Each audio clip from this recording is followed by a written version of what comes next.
Vamos a empezar ahora entonces con las líneas teológicas o la teología del Evangelio de Marcos, ¿no? Después de haber visto la estructura desde varios ángulos. Empecemos por lo más importante que tiene el Evangelio de Marcos, teológicamente hablando, obviamente es su cristología. Mientras que Lucas y Juan, esto ya lo habíamos dicho, nunca utilizan el término evangelio. Marcos lo hace 7 veces y todo da a entender que estas veces en que aparece deben ser consideradas redaccionales, es decir, que son propias de Marcos, no son algo recibido, sino un aporte original del autor del Evangelio de Marcos. La primera de estas veces la encontramos, como ya todos saben, en el capítulo 1, versículo 1, comienzo de la buena noticia de Jesús, Mesías, Hijo de Dios. Acá se puede ver la influencia de la teología paulina, tal vez, expresiones como por ejemplo el Evangelio de Dios, el Evangelio de Cristo, son muy frecuentes en las cartas de Pablo. Lo nuevo en Marcos es que el concepto, al menos acá, en este versículo, comprende en su totalidad la vida de Jesús, desde los comienzos en Galilea hasta su muerte y resurrección. ¿Se acuerdan que le habíamos charlado de esto, no? Bueno, un montón de cosas que vimos en la introducción van a ir apareciendo a medida que vamos desarrollando esto. Para eso lo vimos antes, ¿no? ¿Se acuerdan que habíamos dicho que el misterio de Jesús al principio la buena noticia estaba prácticamente centrada en el misterio pascual? Y después fue un camino de la comunidad el ir dándose cuenta que la buena noticia implicaba toda la vida de Jesús, por supuesto. Entonces llegamos al caso de los evangelios de la infancia de Mateo y Lucas, e incluso al prólogo del evangelio de Juan, con esta mal llamada preexistencia de Jesús. Bueno, la segunda y la tercera vez aparecen en los versículos 14 y 15, siempre del capítulo 1. Después que Juan fue arrestado, Jesús se dirigió a Galilea, allí proclamaba la buena noticia de Dios diciendo: el tiempo se ha cumplido, el reino de Dios está cerca, conviértanse y crean en la buena noticia. Aquí el Evangelio es el anuncio de su reino. Frente a este anuncio, el hombre debe cambiar su forma de vida, todo el tema sinóptico de la conversión, ¿no? La cuarta vez aparece en el capítulo 8, versículo 35, porque el que quiera salvar su vida la perderá, el que pierda su vida por mí y por la buena noticia la salvará. Inmediatamente después del primer anuncio de la pasión. Ya me perdí, quinta vez aparece en el capítulo 10, versículo 29. Jesús respondió: les aseguro que el que haya dejado casa, hermanos y hermanas, madre y padre, hijos o campos por mí y por la buena noticia. Sin embargo, detrás de esta renuncia, digamos, está la recompensa más grande, ¿no? No es solo esta recompensa temporal lo que está en juego acá.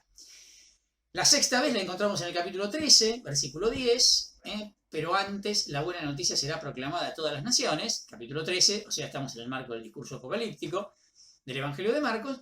Y la séptima y última en el capítulo 14, versículo 9. Les aseguro que allí donde se proclame la buena noticia en todo el mundo, se contará también en su memoria lo que ella hizo. La unción, el relato de la unción en Betania. La cristología en el Evangelio de Marcos podemos circunscribirla o caracterizarla como una teología de la cruz. La perspectiva propia de Marcos está determinada por el acontecimiento de la muerte de Jesús. Esto es lo más característico teológicamente hablando del Evangelio de Marcos. En la segunda parte del Evangelio, la repetición de los anuncios de la pasión indica que Marcos quiere dar un giro, quiere dar un nuevo acento al mensaje, a diferencia de la primera parte en la que Jesús aparecía manifestando su poder sobre la enfermedad, sobre la muerte. Toda esta primera parte, ¿se acuerdan que hablábamos que suscitaba interrogantes en los hombres, y los únicos que lo conocían eran Dios y los demonios? Bueno, en la segunda parte la cosa va a estar centrada, dirigida a y centrada al acontecimiento de la muerte de Jesús. Marcos quiere dejar en claro cuál es el mesianismo de Jesús. Este es su interés.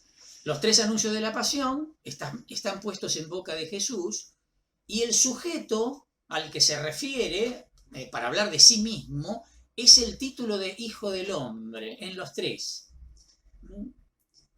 Aparece claramente también en los 3 el anuncio de la victoria sobre la muerte, referencia también paulina, como la antigua fórmula que aparecía en la primera carta a los Corintios, capítulo 15, versículo 4, ¿se acuerdan del el credo de Pablo en la primera carta a los Corintios?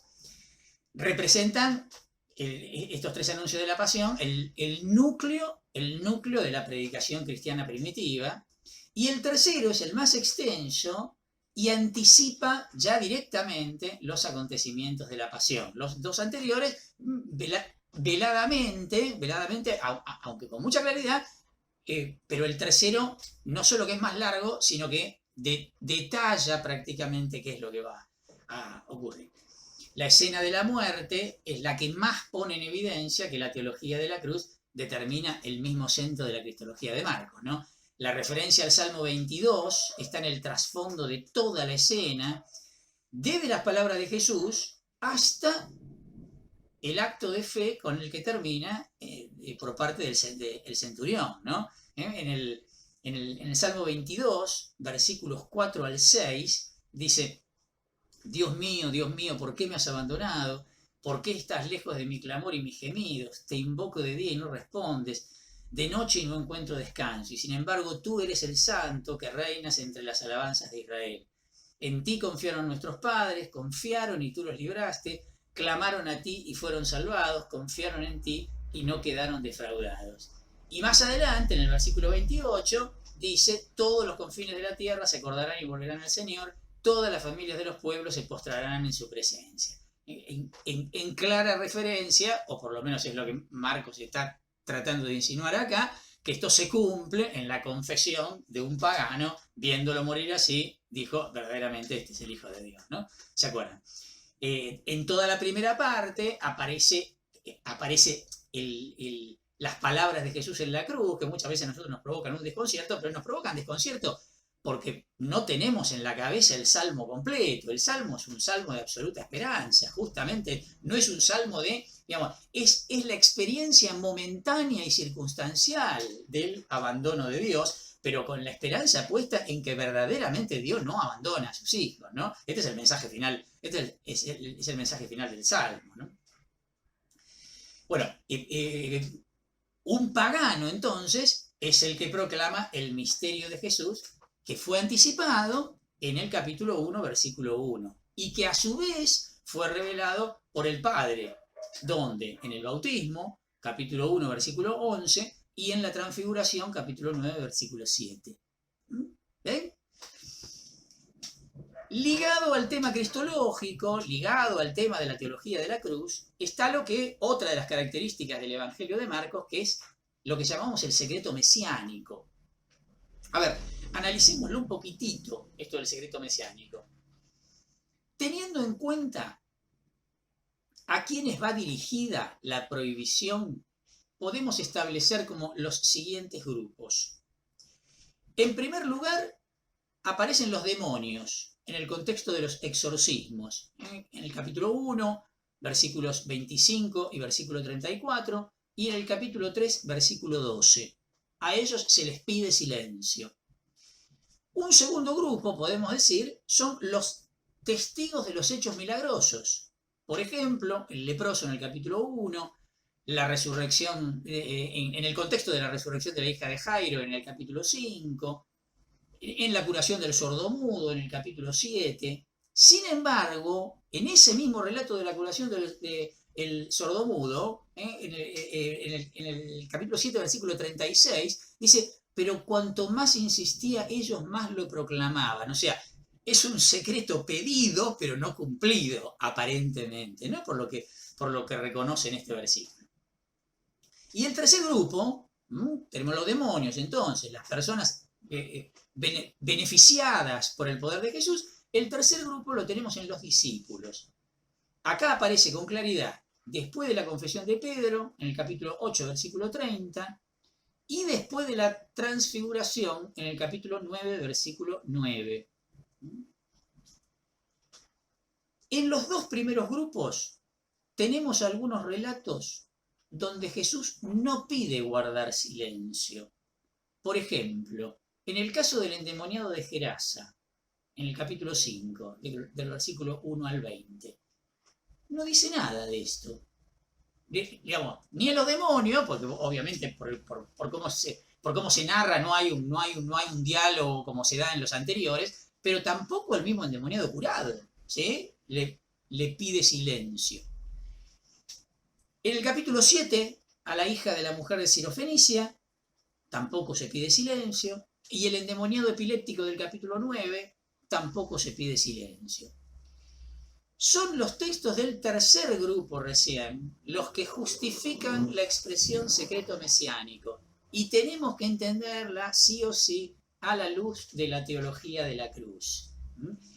E incluso nos va a dar la pauta por qué en algunos no pide el secreto mesiánico. Porque justamente el tema del secreto mesiánico va a ser un tema netamente judío. Por lo tanto, cuando estamos en contextos paganos, se entienda que Jesús le dé lo mismo, que lo confundan o no con el Mesías, porque no es significativo para ellos el título. Y entonces es lógico que no haya un interés especial. Sí va a haber un interés especial, especialmente, repito la palabra, perdón, por parte de los discípulos, que son aquellos a los que él quiere verdaderamente instruir. Vamos a ver entonces ahora, a partir de acá, los títulos cristológicos del Evangelio de Marcos. El primero, Hijo de Dios, lo tenemos, como ya hemos dicho varias veces, en el capítulo 1, versículo 1, que se corresponde, está como una suerte como de en paralelo con la confesión de fe del centurión al pie de la cruz en el capítulo 15, versículo 39. Luego tenemos el título Hijo de Dios en boca del mismo Dios, en boca de Dios Padre, en el capítulo 1, versículo 11, en el bautismo, que se corresponde a su vez con el capítulo 9, versículo 7, en la transfiguración. Y una voz del cielo dijo: tú eres mi hijo muy querido, en quien tengo puesta toda mi predilección. Esa es la frase en el bautismo. Y la frase en la transfiguración es: entonces una nube lo cubrió con su sombra y salió de ella una voz: este es mi hijo muy querido, escúchenlo. Fíjense, leo esta porque quiero hacer una aclaración. En el marco de lo que decíamos recién, del secreto mesiánico, fíjense que en el Evangelio de Marcos estas revelaciones son privadas. Ya vamos a ver después en el Evangelio de Mateo que en el relato paralelo del bautismo, en Mateo va a ser una epifanía. No es tú eres mi hijo, es este es mi hijo. Como si Dios le hablara a la gente reunida que había presente en el bautismo de Jesús. En el Evangelio de Marcos no, aparece como una revelación privada. Tú eres mi hijo. Y si bien en el relato de la transfiguración sí se escucha una voz del cielo sin indicar nada y dice: este es mi hijo, igual que en el Evangelio de Mateo, es cierto, pero recordemos el contexto de la transfiguración. Es una revelación pública a 3 personas nada más, 4 incluida Jesús. Sigue estando bajo el paraguas del secreto mesiánico, las 2 veces que aparece el título Hijo de Dios, en boca de Dios. Luego tenemos otro par, que es la que está en boca de los demonios, en el capítulo 3, versículo 11, que se corresponde a su vez con el capítulo 5, versículo 7, y luego, fuera de simetría, o sea, hasta ahora estas 3, cada una tenía su correspondencia, lo que hacen 6 veces en que aparece el título Hijo de Dios. Entonces, fuera de simetría, aparece otra en el capítulo 13, versículo 32, en el marco del discurso apocalíptico: en cuanto a ese día y a la hora, nadie los conoce, ni los ángeles del cielo, ni el Hijo, nadie sino el Padre. Quiero remarcar que la de el centurión al pie de la cruz, capítulo 15, versículo 39, es la cita que posee claramente la clave interpretativa de este título por su íntima relación con la teología de la cruz. Casi podríamos decir que todas las otras veces que aparece el título Hijo de Dios están en referencia o en camino a la cita del capítulo 15, versículo 39, donde llega a su plenitud. Esto con respecto al título Hijo de Dios. Pasemos ahora al importante título Hijo del Hombre. ¿Se acuerdan que cuando hablamos de la estructura apenas lo mencionamos? Y yo les dije, bueno, después cuando veamos la teología vamos a profundizar un poquitito más en este título. El título Hijo del Hombre aparece como Señor cuando Jesús actúa con poder, por ejemplo, en el capítulo 2, versículo 10, para que ustedes sepan que el Hijo del Hombre tiene sobre la tierra el poder de perdonar los pecados. A ti te digo, levántate, toma tu camisa y vete a tu casa. ¿Se acuerdan del relato del paralítico ese que abrieron el techo para entrar por arriba? Bueno. Y en el mismo capítulo 2, versículo 28, de manera que el Hijo del Hombre es dueño también del sábado. Cuando levantan las espigas, ¿se acuerdan el sábado? Bueno, fíjense, aparece ligado al tema del poder, Jesús actúa con poder. Luego tenemos otra serie de textos en donde aparece el título Hijo del Hombre, en donde Jesús lo usa para indicar que es el juez que en el fin de los tiempos vendrá en toda su gloria. Claramente, tomando el título del Antiguo Testamento del libro de Daniel, capítulo 7, versículo 13. En el capítulo 8, versículo 38, porque si alguien se avergüenza de mí y de mis palabras en esta generación adúltera y pecadora, también el Hijo del Hombre se avergonzará de él cuando venga en la gloria de su Padre con sus santos ángeles. Capítulo 13, versículo 26, y se verá al Hijo del Hombre venir sobre las nubes llenos de poder y de gloria, en el marco del discurso apocalíptico. Y finalmente, capítulo 14, versículo 62, Jesús respondió en el juicio, ¿no? ante el Sanedrín: sí, yo lo soy, y ustedes verán al Hijo del Hombre sentarse a la derecha del Todopoderoso y venir entre las nubes del cielo. Segunda instancia o instancias a través de las cuales Jesús utiliza para sí mismo el título Hijo del Hombre. La tercera, ahora sí, entonces, va a ser para identificarse con el hombre sufriente. Y van a aparecer en los 3 anuncios de la pasión. Capítulo 8, versículo 31, capítulo 9, versículo 31 y capítulo 10, versículos 33 y siguientes. Después tenemos algunos textos en donde aparece la expresión, pero del mismo modo que en los anuncios de la pasión, porque retoman esos anuncios.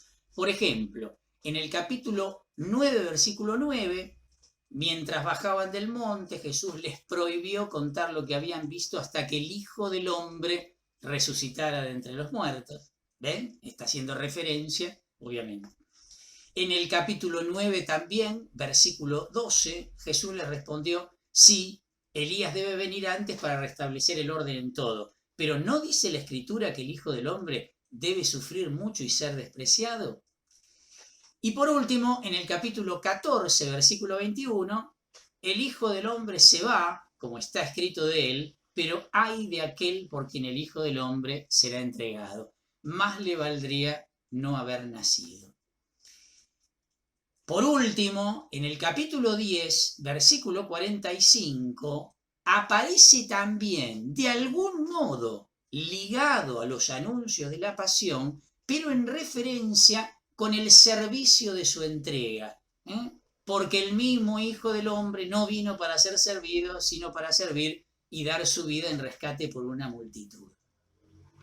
Estas son todas las veces que aparece el título Hijo del Hombre. En los 2 primeros casos, cuando se manifiesta con poder o cuando se manifiesta como juez, universal, la expresión hijo del hombre tiene que ver con el presente o con el futuro definitivo. El tercer grupo en el que se asocia al hombre doliente es el que está en relación directa con el gran tema de Marcos, que es la teología de la cruz. Por eso, teológicamente hablando, este último grupo que estuvimos analizando va a ser el más potente, va a ser el más importante teológicamente hablando. El otro título que aparece en el Evangelio de Marcos con mucha fuerza es el título de Cristo. Vamos a analizarlo junto con las veces que aparece nombrado también como Rey, que es equivalente, o Hijo de David, que también es equivalente a Cristo, Mesías. Estamos hablando de lo mismo. Los dos pasajes más importantes, obviamente, como se imaginarán, los tenemos otra vez en el capítulo 1, versículo 1, y su correspondiente en el capítulo 8, versículo 29. Especialmente este último. Acá estamos en una situación similar a la que decíamos con respecto al título Hijo de Dios. ¿Se acuerdan? Decíamos, la más importante de todas esas citas es la del centurión al pie de la cruz. Bueno, acá estamos en lo mismo. La manifestación de Jesús como el Cristo aparece en boca de Pedro al final de la primera parte del Evangelio de Marcos. ¿Se acuerdan que lo vimos cuando analizamos un poquitito la estructura? Ahí es cuando se revela propiamente lo que había sido anunciado en el capítulo 1, versículo 1. La clave para comprenderlo no está en el mandato de guardar silencio, sino en el primer anuncio de la pasión, que lleva a Pedro a reprenderlo a Jesús. La reacción de Jesús expresa clarísimamente que la confesión por parte de Pedro de que Jesús es el Cristo no era compatible con la verdad mesiánica de Jesús, con el modo como Jesús iba a realizar su mesianismo, ¿no? El Cristo de la fe cristiana no es el Mesías poderoso de la esperanza judía, y esto Marco lo quiere dejar sin ningún lugar a dudas, ¿no? El mandato de guardar silencio es para no propagar una imagen distorsionada de lo que de hecho va a ser su misión, de cómo va a realizar la salvación, anunciada en el Antiguo Testamento que iba a realizar el Mesías. Esto que muchas veces decimos, ¿no?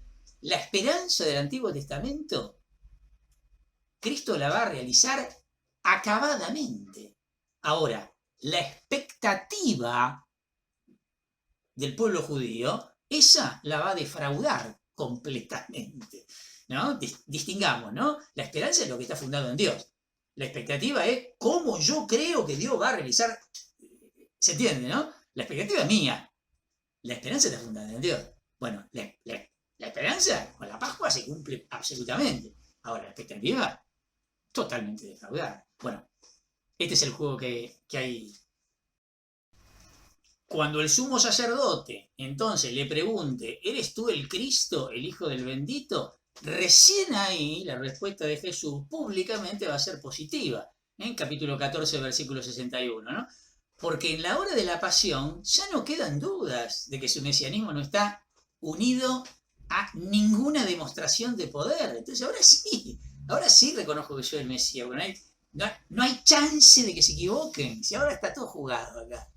Está todo jugado acá. Me tienen atado de manos atrás. En las escenas siguientes se ve la intención de Marcos de exponer su cristología no triunfalista. La pregunta de Pilato, capítulo 15, versículo 2, lo interrogó, ¿tú eres el rey de los judíos? Jesús respondió, tú lo dices.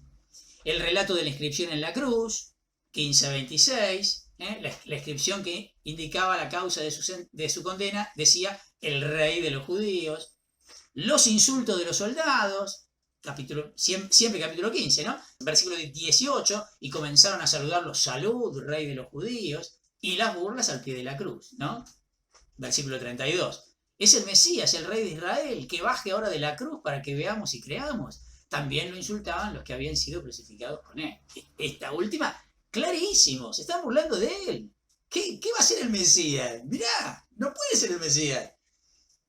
Y más, es la prueba contundente que no es el Mesías. Porque si fuera el Mesías, nos estaría salvando, no muriendo. Fantástico. Y esto se lo dicen los enemigos, ¿eh? Pero los discípulos de Emaús pensaban exactamente lo mismo siendo amigos. Exactamente lo mismo. Quedó claro y no era el Mesías. Tal cual. Bueno, como dijimos entonces, solo la cruz ofrece la perspectiva correcta para entender el mesianismo de Jesús, desde la perspectiva de Marcos, ¿no? El uso que aparece del título en el capítulo 9, versículo 41, que dice: les aseguro que no quedará sin recompensa el que les dé de beber un vaso de agua por el hecho de que ustedes pertenecen a Cristo. Es un texto raro, difícil de interpretar. Supone, así como está formulado, supone un estado como avanzado en la evolución del lenguaje cristiano. Parecería estar haciendo referencia al discipulado y a la identificación con su persona, al estilo de toda la teología de Pablo, pero como algo muy posterior. Entonces, ese lo nombro porque es una de las veces que aparece el título, y estamos pasando revista de las veces que aparece. Pero es difícil ubicarlo en algún grupo, ¿no? O encontrarle alguna significación que tenga que ver con esto que estamos hablando. Vuelve a aparecer el Cristo en el capítulo 12, versículo 35 y 37, cuando Jesús pone en aprieto, ¿se acuerdan? A los maestros de la ley sobre la tradición del Cristo, el Señor, el Hijo de David, que ya lo habíamos leído antes. Lo mismo que el título Hijo de David, que aparece en el capítulo 10, versículo 47 y 48, en la invocación, ¿se acuerdan? Del ciego de Jericó, que aparece 2 veces. Ahí aparece claramente como el Mesías que salva, por eso el ciego lo invoca de esa manera. Y en el capítulo 13, versículo 21, en el marco del discurso apocalíptico, es una advertencia contra los falsos mesías y profetas, ¿no? Ahí aparece con este sentido. Luego, por último, tenemos el título Señor. Es utilizado como expresión y reconocimiento del poder de Jesús. En 2.28 sobre el sábado, de manera que el Hijo del Hombre es Señor también del sábado. Lo habíamos leído antes por el título Hijo del Hombre, pero aparece también el tema del Señor. En el capítulo 5, versículo 19, sobre los espíritus impuros, y anuncias todo lo que el Señor hizo contigo.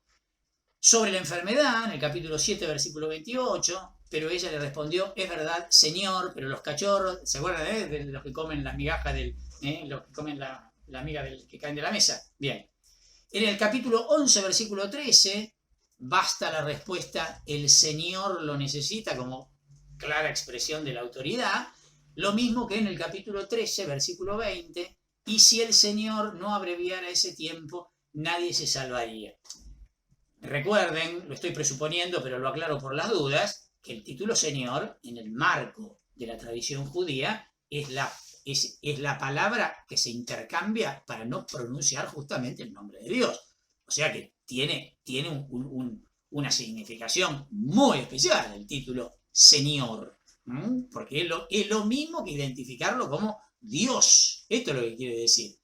Cuando dice que es Señor del sábado, está haciendo justamente referencia a esto, ¿no? Por eso puede trabajar. ¿Se acuerdan del relato de la creación, ¿no? Dios no descansa. Los que descansamos somos nosotros. Dios no descansa, porque Dios no puede descansar. Si Dios descansara, desaparecemos todos de un saque.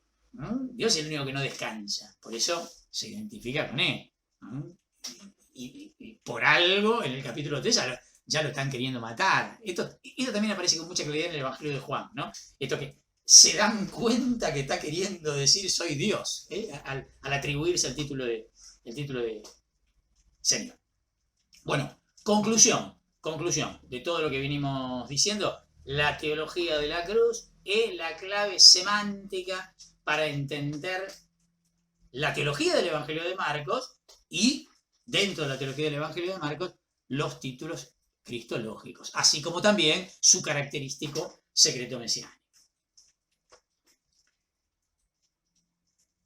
Otros temas, siempre en relación con esto, pues no vamos a contradecir lo que estuvimos diciendo. Un tema muy importante en el Evangelio de Marcos va a ser el tema de la comunidad. Los textos más importantes se encuentran entre el capítulo 8, versículo 27, al capítulo 10, versículo 52. ¿Qué sería esto? El comienzo de la segunda parte del Evangelio, luego de la confesión de fe de Pedro, primer anuncio de la pasión, hasta la entrada de Jesús en Jerusalén. ¿Se acuerdan esta parte? Esta parte que yo les decía que en esta parte había un estribillo, que eran los anuncios de la pasión, que se repetían cada tanto al modo de un estribillo por 3 veces en esta sección. Bueno, acá es donde vamos a encontrar la mayor cantidad de referencias sobre el tema de la comunidad.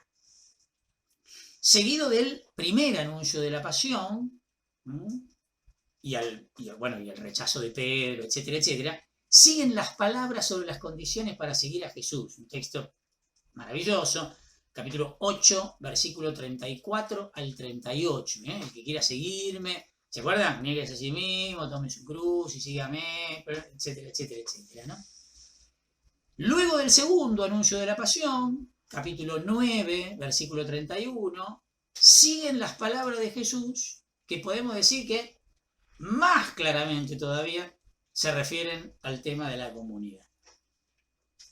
Inmediatamente después, la discusión sobre quién era el mayor y el ejemplo del niño, del versículo 33 al 37, siempre en el capítulo 9, ¿no? La intolerancia de los discípulos, que se ponen celosos porque hay otros que están, ¿sí? ¿Ok? Versículo 38 al 41. La advertencia sobre el escándalo a los pequeños, ¿se acuerdan? Versículo 42 al 50. Está uno tras del otro están. El tema del divorcio, del matrimonio y el divorcio, capítulo 10, ya entramos en el capítulo 10, versículos 1 al 12. La relación de Jesús con los niños, del 13 al 16. Los peligros de la riqueza, del 17 al 27. La recompensa de los que dejan todo para seguir a Jesús, 28 al 31. Luego del tercer anuncio de la pasión, los hijos de Zebedeo le hacen la insólita petición, ¿se acuerdan? Capítulo 10, 35, 40, que motiva la enseñanza sobre el poder como servicio. Versículos 41 al 45. Ahora lo vamos a tomar aparte, porque lo vamos a considerar como un subtema aparte este. Los discípulos, tal como lo habíamos visto en el origen de los evangelios, parecen no entender nada sobre este tema de que el centro es el misterio de la cruz.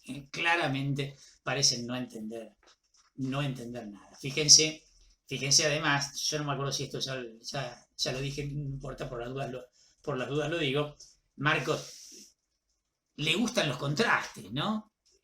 A propósito, después de cada anuncio de la pasión, con toda la gravedad que tienen, con todo el contenido que tienen, hay un desubique por parte de los discípulos. Y un desubique grande, El primero, Pedro. El segundo se están peleando para ver quién es el más importante. Y el tercero, Juan y Santiago, que quieren ser el ministro de Economía y el jefe de gabinete, ¿no? Y que además los otros se enojan porque dicen, ¿por qué eso? Todo mal, ¿no? Inmediatamente después que él está diciendo, ¿no? Bueno, esto es típico en el Evangelio de Marcos, ¿no? La institución de la Eucaristía, no sé si alguna vez se fijaron, está enmarcada por las dos traiciones. El anuncio de la traición de Judas y el anuncio de la traición de Pedro. En el medio está la institución de la Eucaristía, que es ni más ni menos que la entrega sacramental de Jesús. Digamos, es el anticipo de su Pascua. Es el anticipo de su Pascua. No. Esto es genial. Esto es genial. La presentación tan negativa de los discípulos, que por otra parte tiene un gran valor histórico esto, ¿sí? Porque evidentemente no fue un retrato que se hizo justamente para no se limita a la crítica de actitudes erróneas del pasado, como diciendo, bueno, estos eran unos forajidos, sino que también está dirigida al presente de la comunidad del autor. Esto que decíamos hace un ratito. Al presente de la comunidad del autor. Acá el autor está tirando línea para sus destinatarios. Clave, ¿eh? Y bueno, y decir esto hermenéuticamente hablando, es decir, nos está tirando línea a nosotros. Es eso lo que estoy queriendo decir acá, ¿no? Desde esta perspectiva, entonces, se entiende la estrecha conexión que hay entre los anuncios de la pasión y los dichos sobre la comunidad. Los anuncios de la pasión son el marco de referencia del ideal comunitario de Marcos. Otra vez el tema de la teología de la cruz. ¿Ven cómo? Tiñe todo, tiñe todo. La comunidad de creyentes se entiende para Marcos solo desde la lógica que surge de seguir al crucificado. Esto que decíamos recién. El que quiera seguirme, nieguese a sí mismo, tome su cruz. En el capítulo 10, versículo 32, dice: iban de camino subiendo a Jerusalén y Jesús marchaba delante de ellos. Esta observación va mucho más allá de un dato anecdótico o geográfico. Presenta la escena que resume el seguimiento de Cristo. El camino de Jesús hacia Jerusalén es el camino hacia la muerte. Para ser verdaderos discípulos de Jesús, tendrán que hacer ese programa, que aparece en el capítulo 8, versículo 34. Ya repetimos varias veces. Esto que a primera vista aparece como un dato negativo es la condición de la recompensa. El que abandona todo por seguir a Jesús es el que todo lo recibe. Es la paradoja del Evangelio, ¿no? Pero que, a ver, incluso hasta puede ser leída, no digo sin fe, pero hasta puede ser leída humanamente. La felicidad se da en la entrega.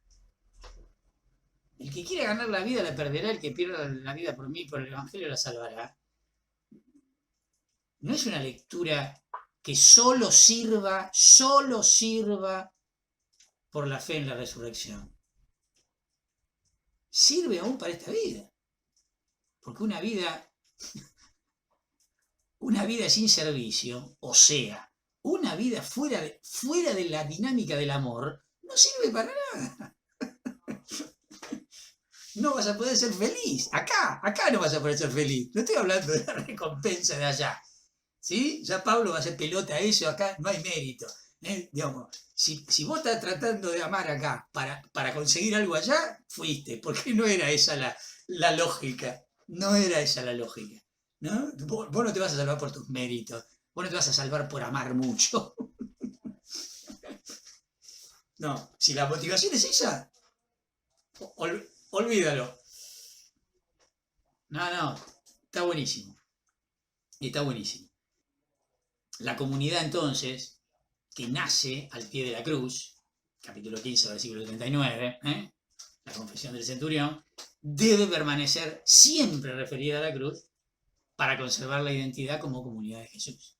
Si no, pierde el rostro, pierde la identidad. Esto que les decía que lo reservaba, ¿no? Este tema de la dialéctica del poder y el servicio, el anuncio del reino, también está en la base del orden, de cómo se comprende el orden comunitario. La petición de Santiago y Juan, supongo que la tienen, ¿no? Abre el espacio, permite la explicitación de una consecuencia lógica del mensaje del reino, y que va a tener que distinguir al grupo de los seguidores, que es la cuestión del ejercicio del poder. Una cosa muy interesante de ese texto, que hasta hace muy poco, estoy diciendo, cuando digo muy poco, estoy diciendo hace 2 o 3 años, yo siempre me lo comí, el texto ese, tal cual aparece en las traducciones que consumimos, ¿no? Entre ustedes no tiene que ser así, ¿vieron, no? Los jefes de las naciones le hacen sentir el poder, entre ustedes no tiene que ser así. Bueno, estaba una vez en una misa y el que daba la homilía, el cura, agarra y dice: porque la expresión en realidad está en presente. Yo dije, ¿cómo? Bueno, imagínense, lo primero que hice cuando llegué a mi casa fue agarrar el texto griego y sí, efectivamente, el verbo está en presente. Entre ustedes no es así, le dice Jesús. No, no tiene que ser así, no debe ser así, no tendrá que ser así. No. Entre ustedes no es así. Punto. Punto. Gente, acá se sirve. Como quien diría, ¿no?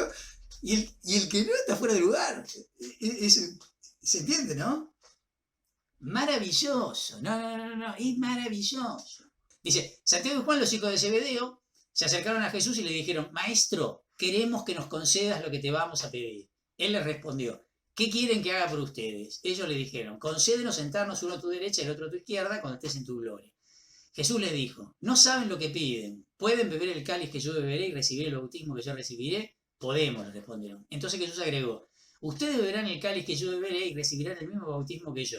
En cuanto a sentarse a mi derecha y a mi izquierda, no me toca a mí concederlo, sino que esos puestos son para quienes han sido destinados.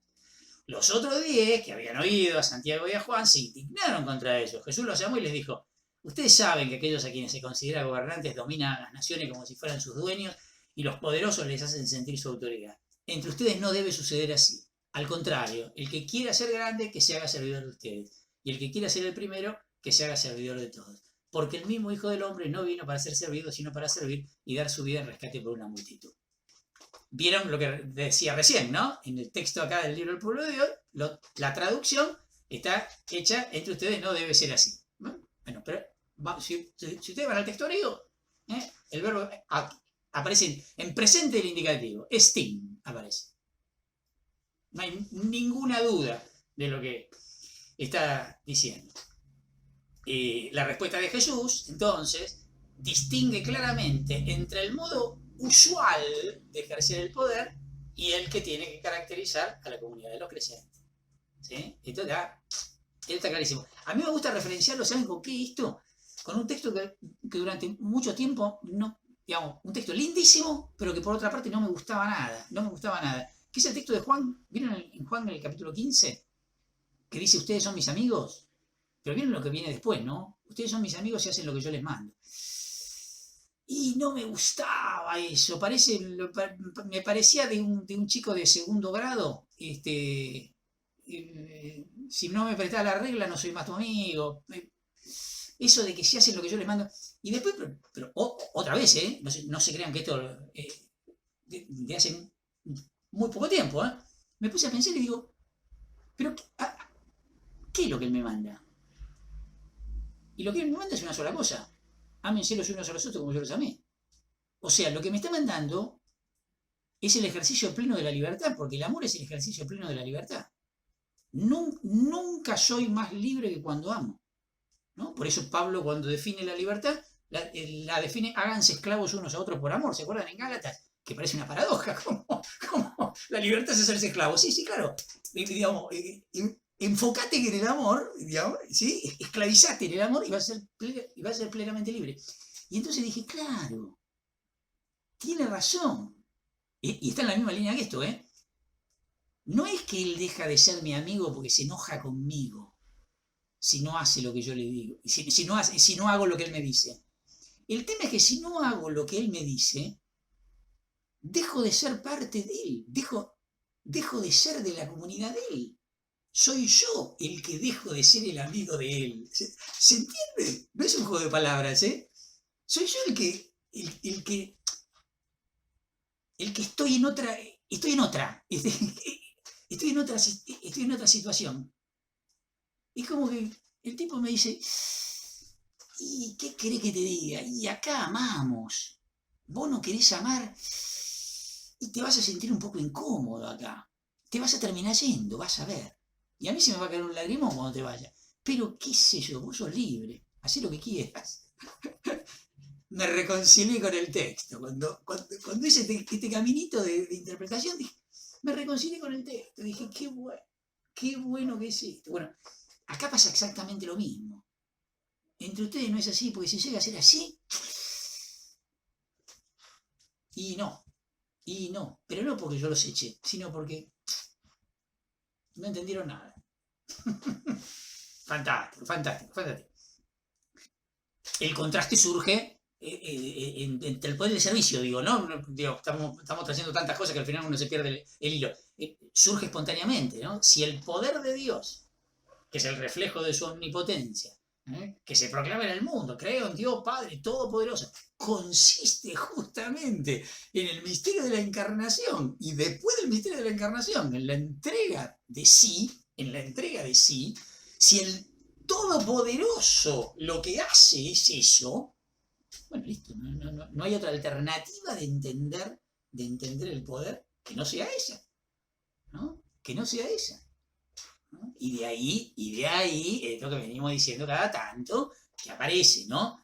Por eso la moral cristiana no es una moral de preceptos, hace esto, no hagas aquello, hace 3 veces esto, cuidado con hacerlo 4 o 2, porque hay que hacerlo 3, y esto de esta manera y esto de otra, típico de la ley, no, sino que la moral cristiana es una moral de seguimiento.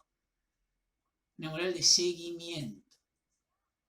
Es absolutamente dinámica, no tiene ley. Esto lo va a desarrollar Pablo, ¿no? Por eso hay que dejarse conducir por el Espíritu, no cumplir preceptos. Hay que dejarse conducir por el Espíritu. Pero eso es muy difícil. Y bueno, qué sé yo, está bien. Cambiate de religión, qué sé yo. Está todo bien.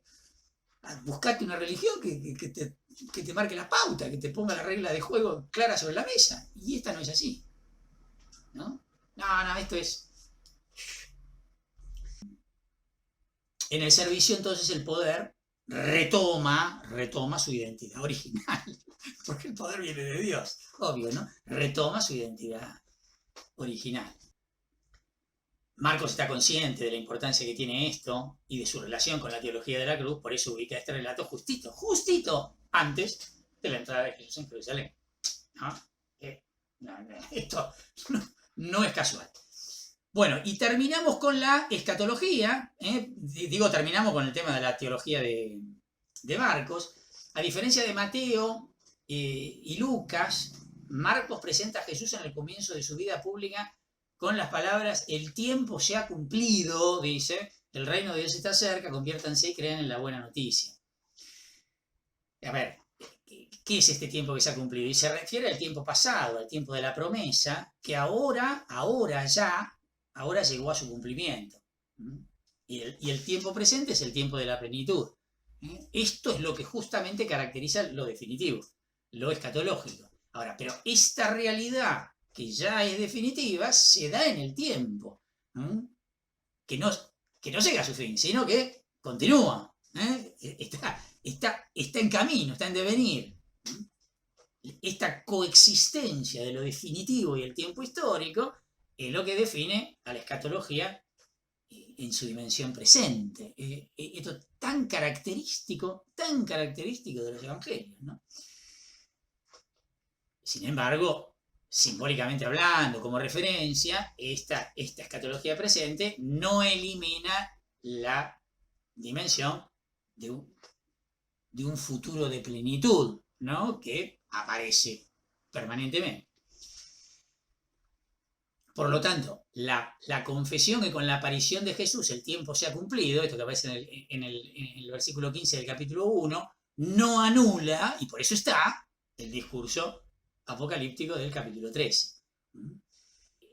Este capítulo 13 reproduce una tradición con muchos lugares comunes propios de la literatura apocalíptica judía. Bueno, esto en los 3 sinópticos vamos a tener que decir esto, ¿no? La indicación que aparece en el capítulo 13, versículo 14, el que lea entienda, deja entrever que el texto se habría difundido, hay muchos que piensan esto, ¿no? Que se habría difundido en primer lugar como un tipo de panfleto con recomendaciones para el tiempo final, que recuerden, ¿no? Que al principio la primera comunidad cristiana esperaba la segunda venida de Cristo de modo muy inminente, ¿no? Bueno, esto se percibe muy bien en las cartas de Pablo. El trasfondo histórico, como decíamos hace un rato, es sin duda la guerra judía contra el poder romano que se dio entre los años 66 y 70 y que va a terminar con la destrucción de con la victoria de los romanos, que se destruyeron el templo. Seguramente a eso se está refiriendo el mismo versículo 14 cuando habla de la abominación de la desolación, que en realidad es una frase que proviene del libro de Daniel. ¿Se acuerdan del libro de Daniel? Que el contexto de la época de Antíoco IV, Epífanes, cuando también saquea el templo y dedica el templo al culto de Zeus, o pone una estatua de Zeus, bueno, no se sabe bien qué se refiere, pero ahí aparece la misma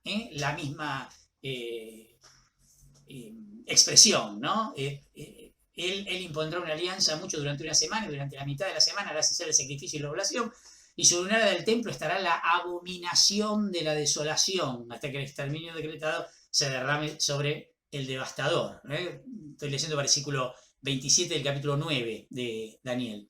Y después en el capítulo 11 de Daniel, versículo 31, también va a aparecer, dice, fuerzas enviadas por él, se está refiriendo a Antíoco IV, atacarán, profanarán el santuario y la ciudadela, abolirán el sacrificio perpetuo e instalarán la abominación de la desolación. Y en el capítulo 12, versículo 11, última, a partir del momento en que será abolido el sacrificio perpetuo y será instalada la abominación de la desolación, pasarán 1290 días. ¿Ven? Evidentemente, eso le está haciendo referencia acá, una referencia anticipada, además, a lo que terminará siendo su autocondena. Cuando le pregunte el sumo sacerdote, ¿tú eres el Cristo, el Hijo de Dios? Y él diga sí, y verán al Hijo del Hombre venir sobre la nube. Bueno, todo esto es referencia al libro de Daniel. Todo esto hace referencia al libro de Daniel, que está en un contexto similar, en un contexto de persecución, en un contexto de destrucción de santuarios, etcétera, etcétera, etcétera. Marcos, entonces, que seguramente escribe poco tiempo después del año 70, según ya hemos visto, adapta el escrito tradicional aclarando que nadie, excepto el Padre, conoce el día ni la hora, que es lo que aparece en el versículo 32 del capítulo 13. ¿Qué quiere decir esto? ¿Que abandonó Marcos, bueno, o su comunidad, toda forma de expectativa del fin? No. Lo que cambia es la actitud de espera. El fin ya no se puede predecir ni prever, pero mantiene su vigencia. Que bueno, que es lo que encontramos habitualmente en los otros escritos del Nuevo Testamento, que son más tardíos, donde ya evidentemente están en una línea similar a esta. No es que se niega la segunda venida de Cristo, para nada, pero se atrasa. Ya no se espera con la inminencia del principio. Con esto terminamos el tema de la, entonces, teología del Evangelio de Marcos.